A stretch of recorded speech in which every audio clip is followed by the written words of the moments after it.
Let's call the meeting to order. Everyone rise to the Pledge of Allegiance. All right.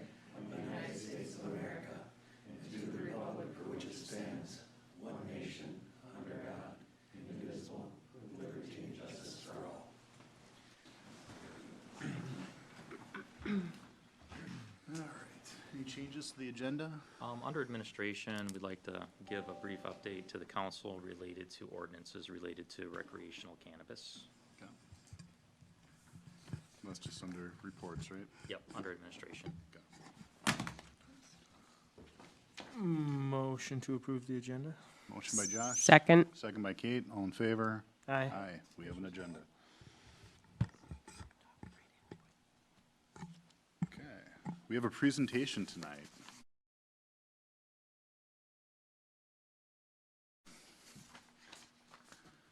Jane Stone. Jane started with the City of Elko New Market Police Department as a part-time records technician in June of 2011. She oversaw the data entry for the police department, or for the police and fire department's records, and kept both departments in compliance with state laws. Along with this responsibility, she was tasked with CJIS compliance and maintaining all the state's data practices protocols. While working part-time for our community, she also served full-time for Rice County Sheriff's Office, where she performs many of the same functions. The City of Elko New Market recognizes Jane and thanks her for 11 years of dedicated and valuable service to the citizens of the community through her hard work with the police department. She's presented with this plaque as a small token of our appreciation for her service to the community. You'll be greatly missed.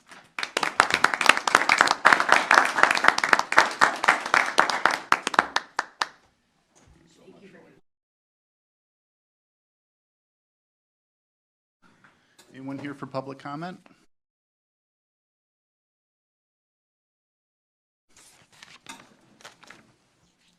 Commissioner. Good evening, Mr. Mayor, council members, everybody. Tom Wolf, Scott County Commissioner. Just a couple things tonight. The county fair is on today through Sunday, started yesterday. The Ren Fest opens up in about 2 or 3 weeks. We're kicking around the marijuana ordinance. I'm kind of in the camp where it's here. What are we going to do about it? You know, it's whether it's now or in a year or so. So anyhow, so we're kind of wrestling with that. And then County 91, they're repaving that. It's looking pretty good so far. So I don't know if anybody's been on it, but it's really a pretty nice road now. So other than that, if anybody has any questions. When you say kicking around the ordinance, what are you guys Well, contemplating? our planning commission would like to put a pause on it for a moratorium for 1.5 years, and the few commissioners are in the camp of, it's like fireworks. You know, if you live in River Falls or in Hastings, you can go across the river and buy those. You might, I don't know, and you probably think different, but we're losing 175, 200 million bucks a year on fireworks taxes. They're coming here. Anyhow, Wisconsin's getting them. So, yeah, that's where it's at. But it's coming. You know, I don't like it either way, but it's, you know, going to be much like alcohol. You can't just go and do it anywhere. So, anyhow, unless you're at a concert.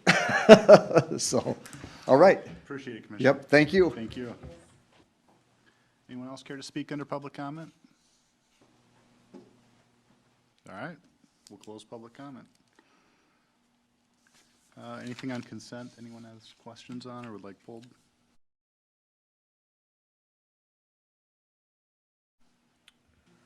Motion to approve consent agenda. Second. Motion by Josh, second by Kate. All in favor? Aye. Aye. We have no public hearings, so we'll jump into general business.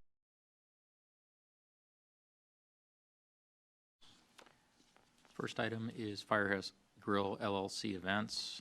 The Firehouse Grill is requesting approval of an outdoor concert and event permit for their 10-year anniversary, and they're also requesting as part of the event a temporary expansion of their liquor service area. This is an item that would normally be on consent, but because the owner is a member of the council, we have to place it on the general business for approval. It's been reviewed by staff and is recommended for approval. So are we okay with only 2 voting members? Because it's a majority of the quorum present.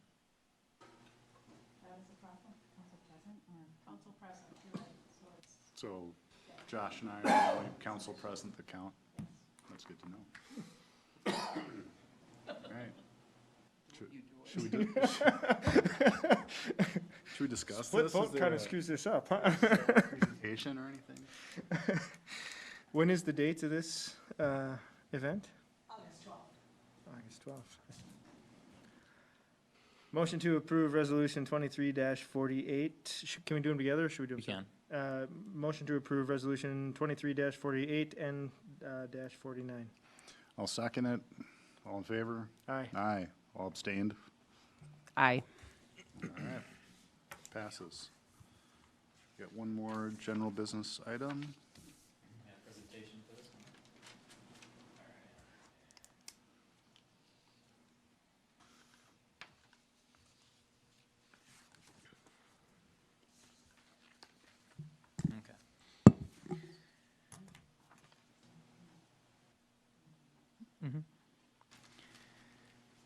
There we go. Okay. During an unrelated code enforcement sweep by community development staff noticed a recently constructed fence and shed. However, they had not recalled issuing a permit for either. Staff visibly noticed that the fence and shed were also placed within a drainage and utility easement, which requires a separate encroachment agreement with the city, in addition to any necessary permits. Fence permits are required by the city, and sheds may require a permit depending on size, but still must meet setbacks listed in city code. Staff have verified that the fence was constructed without a permit, and that both the shed and parts of the fence were placed in an unpermitted location on city-owned property. Staff sent a letter to the property owner notifying him that the fence and shed must be relocated, and that a permit and encroachment agreement are still required to be applied for. This is the property we're discussing. The large portion here is city-owned Outlot A. The city council has indicated in the past a desire to keep the possibility for a connection to the Woodcrest neighborhood to the north open. This would be the means of connecting those two neighborhoods. The development predates any current staff, but our city engineer's opinion on the rear property line's design are as follows. The open water areas are stormwater management ponds. Engineer Revering's opinion is that the property lines were held back to make room for the city access to these ponds for maintenance, also for maximizing storage during extreme events and serving as a buffer. Another opinion from the city engineer is that the developer placed the rear lot lines to make the parcels meet minimum area requirements while maximizing space for ponding. The final pond grading design followed layout of the lot lines, so they left as much flexibility as possible to avoid rework of any of the lot layouts or losing any lots. Here's another image showing the pictometry, and then a highlighted areas depict the encroaching structures which are located on city property. The shed does not meet necessary setbacks for an accessory structure, which is 10 feet from the rear and side property lines, in addition to it being located on city property. After the letter was received by the property owner from city staff, the property owner contacted the city's police department to learn more about why they had received the letter. The police department referred them back to the community development staff, who informed them of why the letter was sent. During conversations with the property owner, it was revealed that the property owner knew a permit was required, but chose to forego applying for such a permit in an effort to increase the area of the backyard for the child to play in. The fence was constructed outside the limits of the owner's property, encroaching into a city-owned outlot behind the property. The fence was professionally installed, so a survey was done to determine property lines, which would have shown that part of the fence would be constructed on city-owned property and definitely in that drainage and utility easement. The property owner has since agreed to apply for any necessary permits and encroachment agreement and has submitted all necessary documents to do so. The property owner is still seeking permission, however, to leave the fence and the shed in the current location, which encroach into city-owned Outlot A, Windrose 8th Edition, which has the storm water management ponds. Staff informed the property owner that the approval of any encroachments into city-owned property requires city council approval. The property owner was also informed that staff's recommendation to the city council would be to remove all improvements from city property and deny any encroachment into city-owned property. The property owners still wish to move forward with the requested encroachment agreement to leave their fence and shed in their current unpermitted location. Here's the survey on the left, shows you the current unpermitted placement with the area highlighted. That's city property is in the highlighted area. On the right is the permitted placement, what I could approve today without city approval for the fence. That's the permitted placement along the property line. At the June 8th City Council meeting, the property owner was present to request an encroachment agreement from the City Council to allow the improvements located on the city property to remain in place. Following the discussion, the City Council agreed that they were willing to discuss the topic further.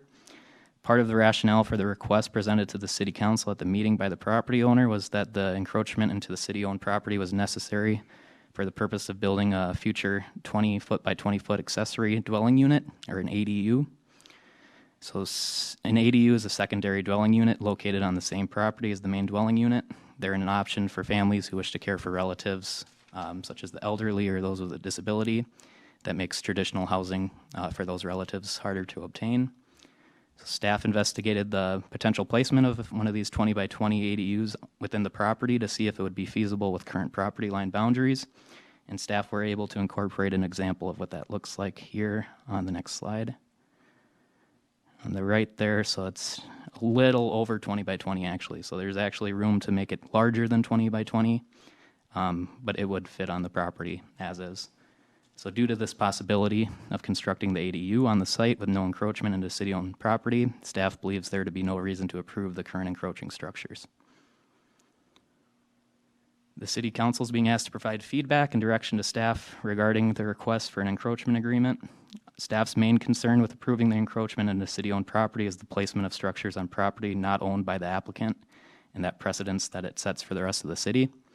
It's likely that other property owners would have an interest in enlarging their own property simply by extending structures such as a fence past their property line onto another party's property without obtaining any approval or permits from the property owner. Staff and city attorney's recommendation would be to have the property owner remove any and all improvements that are located on city-owned property and deny any encroachment agreement into city-owned property. City Council is being asked to provide feedback and direction to staff regarding this request. If you have any questions.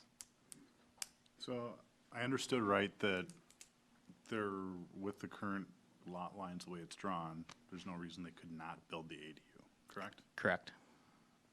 And the argument that was made as to why this was done was to do the ADU, to be able to do that at some point, correct? At June 8th, that was, That's what I recalled as well. The property also indicated that the size of the yard in some manner posed a safety issue for their child if the fence was not Sure. placed Yeah, on you're right. the city property. Council, what do you guys think? Aside from the precedence issue, I mean, what are the concerns of approving it or allowing it to stay? Take the precedent issue off the table. I mean, what concerns would we have as a city? It could pose complications and hassle if we're doing any sort of maintenance on our property. Even though encroachment agreements generally state that if it's in the way, we can take it out. It's your problem, not our cost. In practice, it does create significant hassles with regards to dealing with the property owners at the time, which may not be the property owner who's installing it today. It may be in the way if we decide we need to make improvements to that area for drainage, to provide for additional drainage. The council in the past has identified a desire to keep open an option to possibly extend like an emergency access into the Windrose neighborhood. In order to do that, and still maintain stormwater drainage, we may want some of that, may want to expand or alter the pond in some fashion or some other unforeseen circumstance in the future. So that would be one example.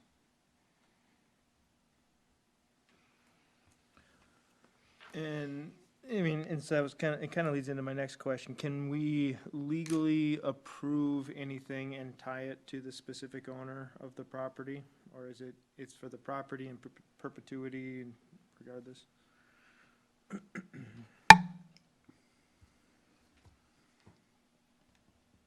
I could be talked into this, to doing this. I don't mean to interrupt you. I was the one who went to his house when he described why he did what he did. Yeah, I was just gonna add some ahead. input that I believe is relevant. Can you hear me? That I believe is relevant is the property next to him that you can see. That owner is waiting to see what happens because they also want to put a fence in. And that was one of the big issues, is if it's allowed to be back, then that owner, because you can see where the lot line comes in, he would also only be able to add his fence to the lot line. And I know that was one of the issues between the person who applied and his neighbor as well. FYI, is, because I believe it is relevant, because his neighbor next door wants a fence as well.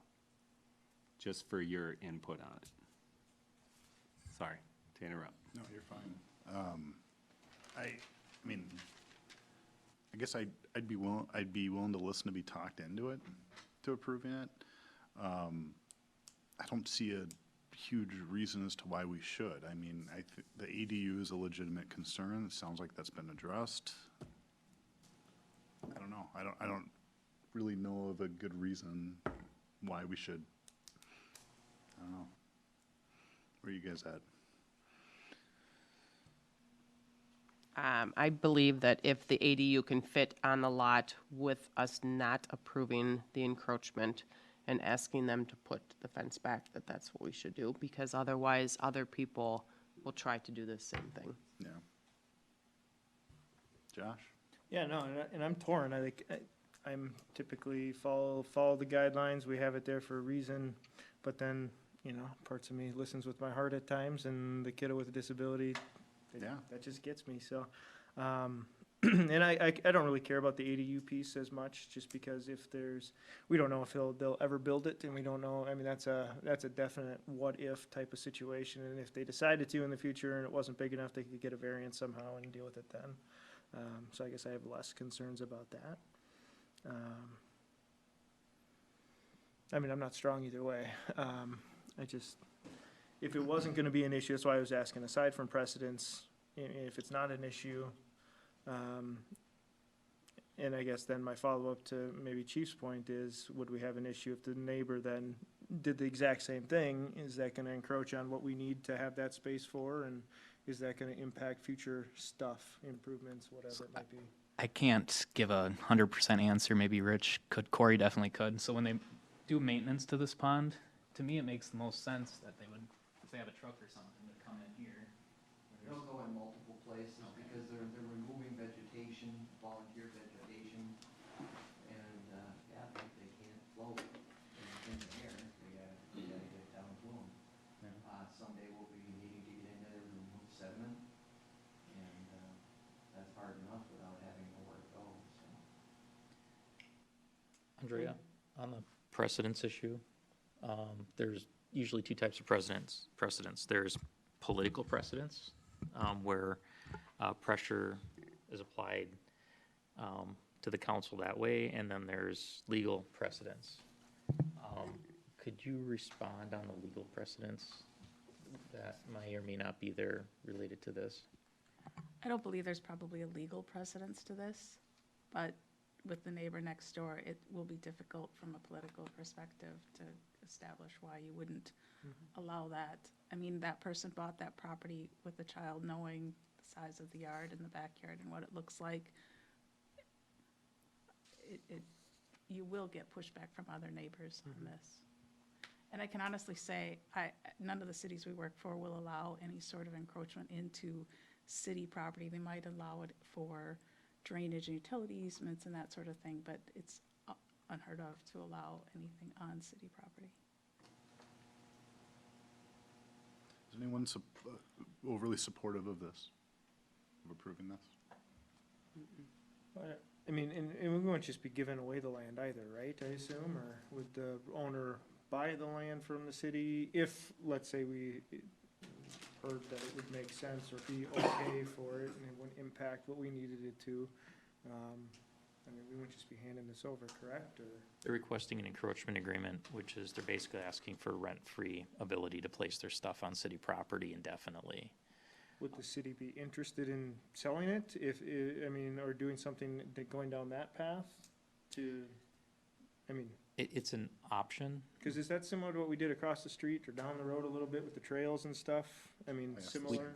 thing. We did, but in that particular situation, the lots were designed in such a fashion that it actually did impact what people were able to do with their rear yards. So it wasn't, and so there was more to it. I don't know that it's an apples to apples.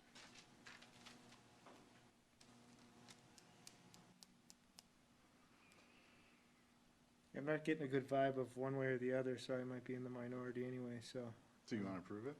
Well, I mean, I mean, talk us into approving no, it. I mean, and I don't have enough to talk anybody into anything at this point either, so that's how, May I that's say how something? neutral I am. May I say something? Sure. Sure. Gene Mager, 41 West Lewis Street. I just want to say this whole thing is part of the culture I talked about with people thinking they're entitled to do whatever they want. I mean, he was aware of things, and I'm not going to blame anybody. I'm just going to state what I feel. I think this is more than encroachment. I think you shouldn't even consider encroachment. Really, I think you should consider criminal charges. I mean, there's things, yeah, I'm not gonna go any further. That's my opinion, yeah. Fair enough. That's, yeah. Thank you. Thank you. I mean, I don't want to have a split vote on this. So, Well, I'm not going to, I mean, so.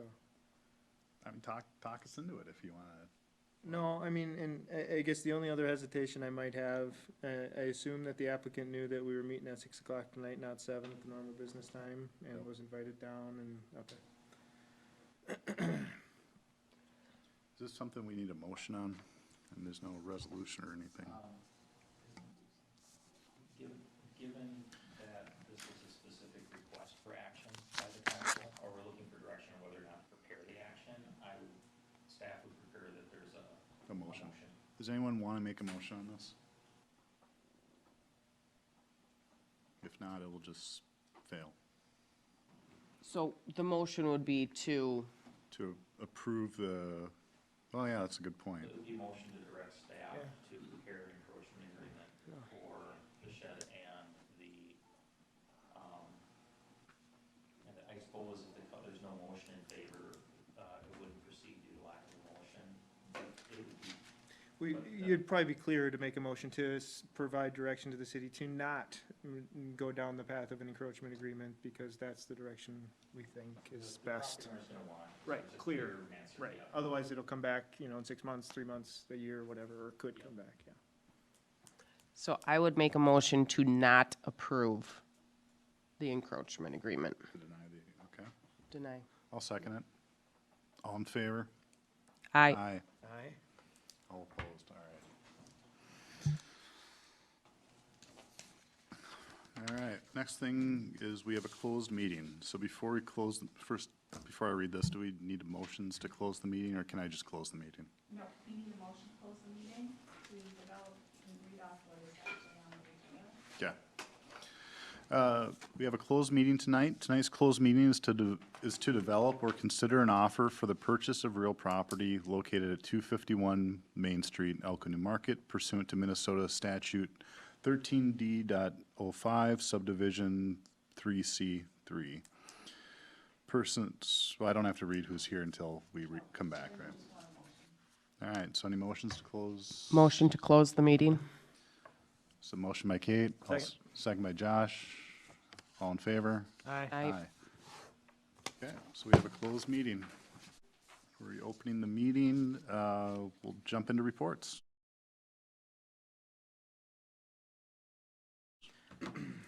Under administration, we wanted to give council an update with regards to recreational cannabis, especially since there's been a heck of a lot of media coverage on it. If we go back to early June meeting, the council had given us some direction related to a moratorium, possibly pursuing a moratorium to bring back for council consideration. As staff was working on that and following the direction from council, staff consulted with our legal counsel. And their take on the benefit of a moratorium, which, as the council discussed, would only apply to zoning, permissive for the use for recreational cannabis, not to low dose, edibles, things like that. That the value of the moratorium was very limited. And such a moratorium wouldn't affect the other policy items that we discussed that evening, such as consumption in public spaces, parks, and things like that. Given that, staff did not see the value of doing the moratorium. We had advised the council of that individually, but we felt for purposes of transparency and for clear direction that we should mention it to council and make sure that we have clear direction from council that that is the council's intent, that we are not pursuing a moratorium at this time. It's my intent. That's my intent. Absolutely. Do we need to or want to, so yes, absolutely on the moratorium. It's- No. No, I mean, No. absolutely, yes, says No for scrapping moratorium. the moratorium talk, it Yes. just seems pointless, and I still can't get other cities to explain why they think it's valuable. Politics. But, is there anything we wanted to talk to about the consumption side of things? So we have, we have 4 Yes. days, so. Yes, so on the flip side, we do need to have discussions related to consumption in public places. Those are other policy issues that cities are dealing with that aren't directly related to the moratorium. We do plan on coming back to the council on those topics to get direction on those various items.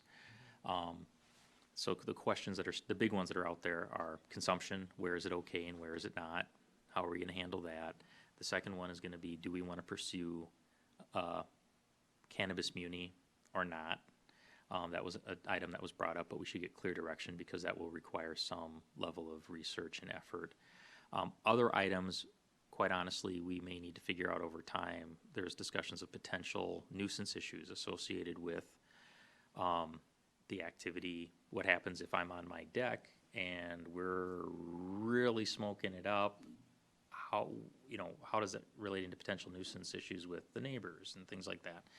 And so those are items I think we can and probably should wait on until we see how things start to develop. There isn't any history at this point in time. But those three items, we do feel we need to come back to in relatively short order and get some direction on where we're gonna go with it. Okay. And there's nothing now, if we don't start implementing or enforcing stuff come 8/1 and we decide we wanna really crack down on, the second meeting in August, we can still do that fully and, be okay. Yep, it's not like a land use item where there's like, maybe a grandfathered right or anything like that. This would be regulation in public, these would be like regular ordinances. We can change them when we want to. My impression in talking with council people is that those items, whether, if you can smoke on the sidewalk for 2 weeks, it's not gonna be the end of the world necessarily. But our plan would be to come back on those items just to get some direction at either the August 11th or August 24th meeting with regard, if there's a priority on the public consumption of it or public use. Andre's office already has ordinances that they've drafted for other communities that could be put in place right away. And maybe we could have a little discussion now. Would you prefer that we bring a draft ordinance that you can decide to vote up or down or modify? Or do you want to have the discussion on whether or not we should even draft it? I want to have a discussion whether or not we should even draft it. Okay, so we can bring that back. High prior, August 10th, absolutely for sure, or depending on staff workload, it could go to August 24th. Is that good? And I'm very interested in learning more about the municipal run. Yep, and the interesting part is I've had discussions with a lot of my peers. That discussion is primarily limited to small cities for obvious reasons with the limit in current 12,000. statute of 12, you have to have one if you're under, you can limit it to one if you choose to under 12,500. But the statute also saying you can only have one license per premise. The big cities are basically excluded from that possibility consideration. So right now it's a small city thing and I have not, there's a lot of talk about the concept, but I don't know that anybody's done a ton of work at this point. Okay. Anything else for administration? No, Mr. Mayor. Okay. Anything to pass on from Public Works? Nope. Oh, quick item. City of Cedar Lake, Credit River, our neighbor to the north, has come down to talk to us about what does it take to build a public works department from scratch. And so Corey and I met with their city administrator earlier this week for some amount of time to kind of talk through our experiences, lessons learned, opinions on how to maybe approach particular items, so just being of assistance to our neighbors. Police. Good evening, Mayor and Council. I do have a little bit of a report for you. Starting today, as a matter of fact, probably within about 2 hours, the Sheriff's Department has modified their response protocol for when there are no Elko New Market officers on duty. So, starting today, they've modified the dispatch procedure and protocol where they will no longer be responding to non-emergency, non-in-progress calls when there are no officers present. It's a sign of the times, a sign of everything that's going on in law enforcement. As you know, we lost 2 officers, which greatly increased our gaps in coverage, which doubled the amount of calls already that the Sheriff's Department has responded to in the city over last year already. So it kind of opened the sheriff's eyes, and it does not just apply to Elko New Market, it applies to the entire county. Shakopee, Savage, there's times when the Sheriff's Department responds to those cities to handle calls when their departments are not, there's not no one there, they're just not able to respond. So the Sheriff's Department will still be responding to all medical calls, all in-progress calls, meaning whatever they're being called for is going on at that time. Anything where evidence collection is needed, or any unknown call or 911 call that comes in. We don't see a huge impact in the number of calls. The amount of non-in-progress calls that people call for in the middle of the night when we might not have coverage is very small, but it will affect the response times and whether or not an officer comes to your house when you call. It'll be prioritized. Is this something that happened hours before?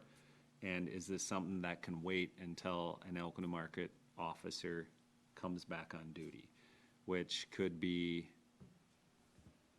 10 hours, could be 12 hours, could be 6, could be 3. It just depends on our staffing at that particular time. So I'm just letting you know of that new procedure. Again, I do not believe it's going to have a huge impact on what our citizens are going to see, but it is going to really affect on some calls. There might not be a response. Where you call, want to report a fraud that happened the day before or something, you might have to wait half a day or hours until the next officer gets on duty. Protocol for us has changed where when an officer comes on duty from a gap in coverage, they'll look at our computer.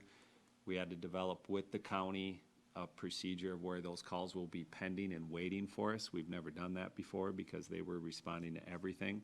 So there's some good out of it where we'll get more truer, accurate stats of all the calls that go on in our city. But the officer will see the calls stacked or pending, prioritize them, and respond. So if there are 3 or 4 calls, it might be a half a day before you would see a response from an Elko New Market officer. So it's a change. Again, I don't see it having a huge impact.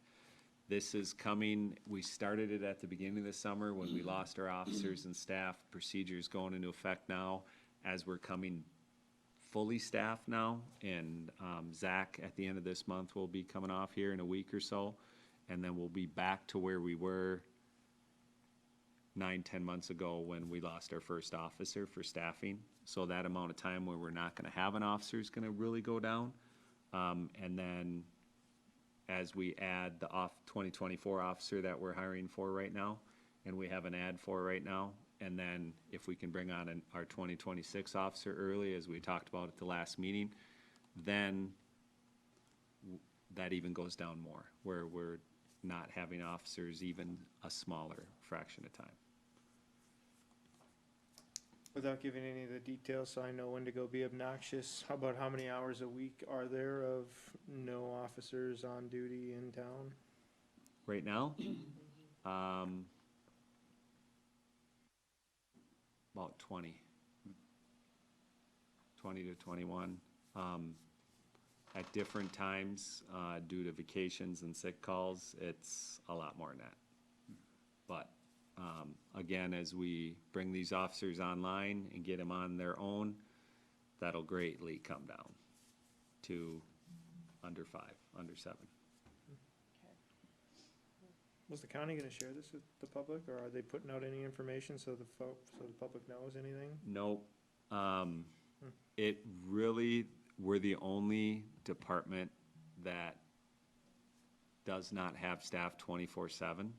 And when they go to back other agencies, it's because they're tied up and busy, and it doesn't impact those those communities as much. And then all the other communities, they have the sheriff's department anyways. Credit River was just brought up, you know, they pay for the sheriff's department to offer their services. So,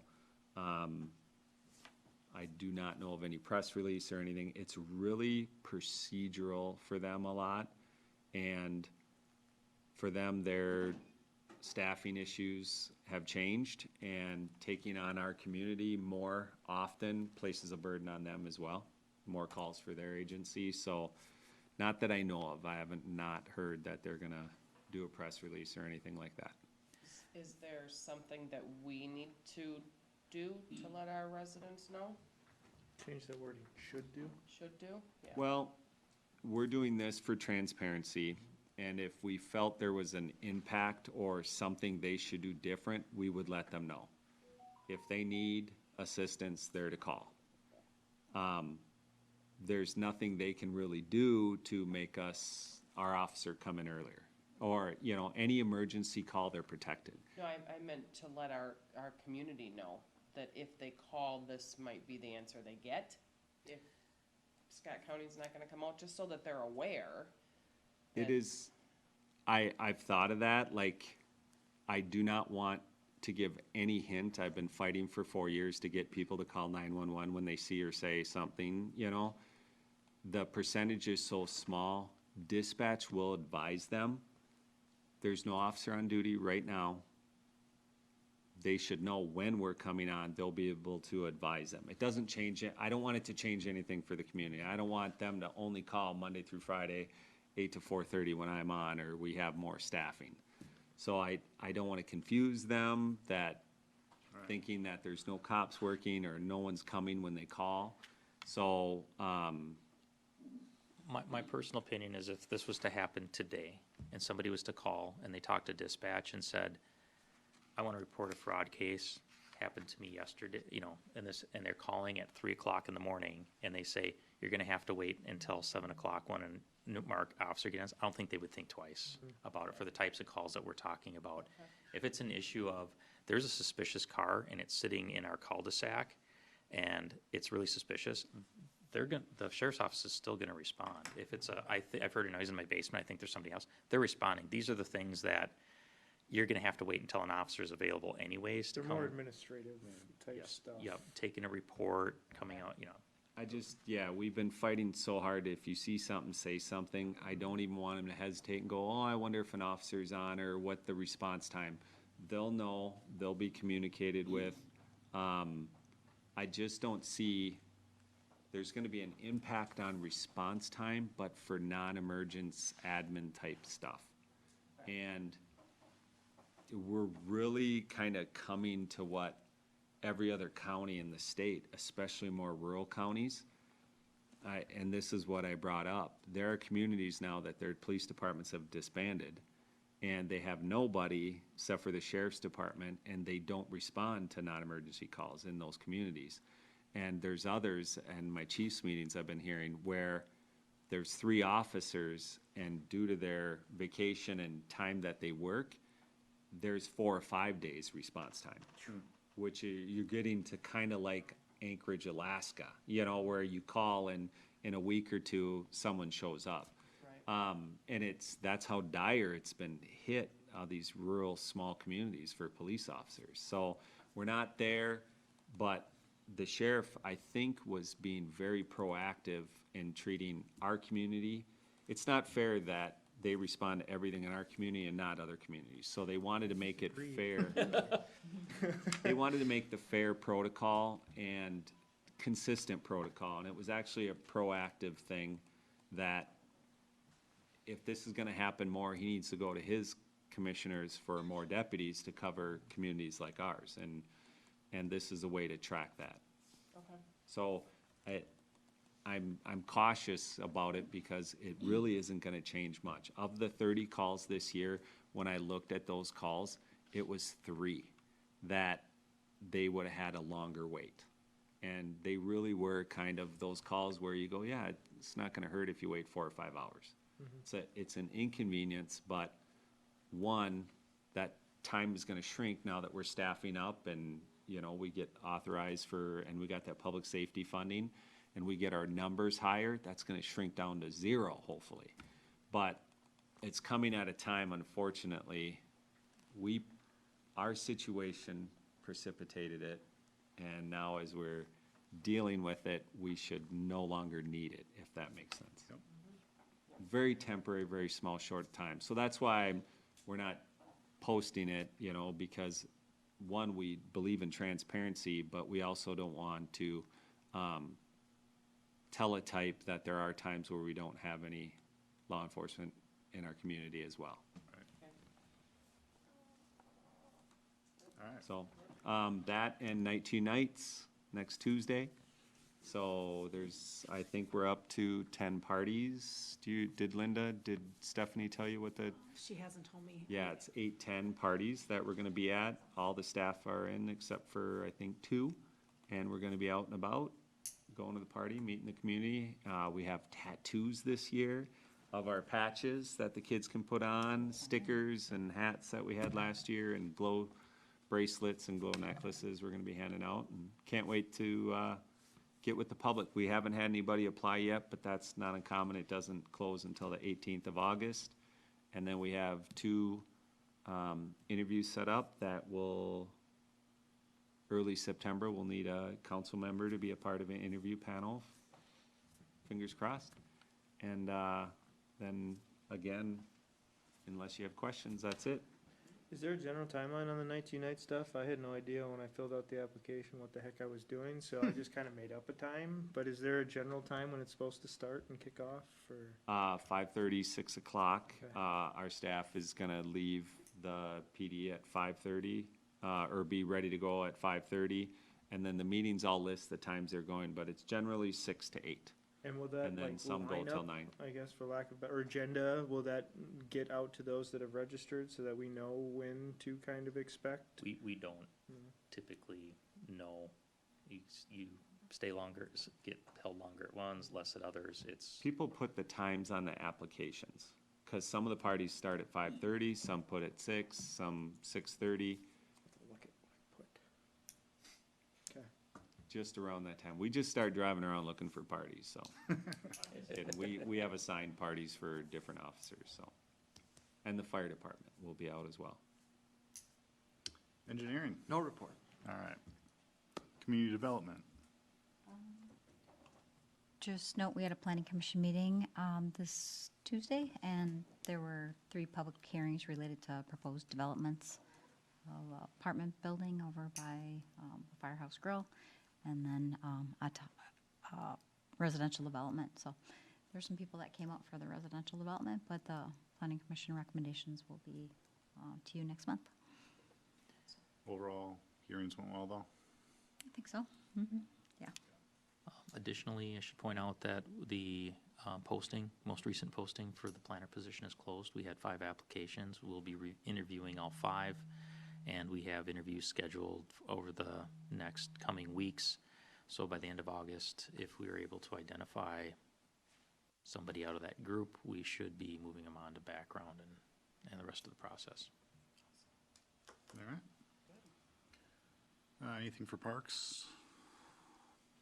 No. No. CCEC, I think there were minutes in the Yeah, packet, weren't our there? last meeting was just looking forward to the next year's fire rescue days and plans, suggestions. Staff is going to be meeting with Councilmember Novak to begin discussions related to kind of the future format, composition of the CCEC, and begin discussing how we structure a conversation with the council related to the city's role in civic and community events later this year. Yeah, Joe, you weren't at the last meeting. We authorized 100,000 to go to CCEC now, so. Oh, that's great. I don't remember signing that, or Yeah, anything, but, we didn't need you. no, It's all I good. outvoted. But it was 25. 25. Whatever, I wasn't here. I don't get to say anything on it. All right, scale, there's nothing to report on scale unless you have anything. but No, we no don't July meet in July, meetings, yep. so. I-35, No meeting in July, maybe August too. I don't remember. I'll have to look. any discussion by council? Just quickly, the policy committees started for the league in Metro Cities, so I've been attending them remotely when possible. Was at a few, there's like 2 a week that I've been going to, and now they take a break for a month. There's some stuff in the Metro Cities transportation and general government that we will keep an eye on, road and bridge funding, building code stuff. I'm gonna annually poke at the residential program piece, just to get people to fight That's back what on you that do. one. Annexation came up in a discussion at Metro Cities, with Mike Lund talking about having conversations with the, Minnesota Association of Townships.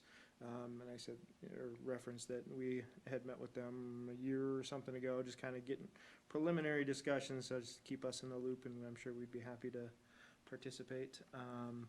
There was some talk about water supply stuff and policies and whether it's a regional approach or whatever. I said, well, we're kind of in the middle of some stuff, so we might be interested in understanding what others think about that. There's a metropolitan agencies committee specifically. Can I ask a quick question? Yeah. What are they talking about water supply? It was just brought up with all the Blaine stuff and then the Okay. Lake Elmo stuff, and then a couple of them would like privately chat me or whatever and ask about our stuff. But just knowing that it's been a hot topic in the drought and all that stuff, so. Okay. And then I had to poke at them a little bit for the local control issue, how we talk out both sides of our mouth on a regular basis. Where we love local control, but then the state doesn't do enough in certain areas.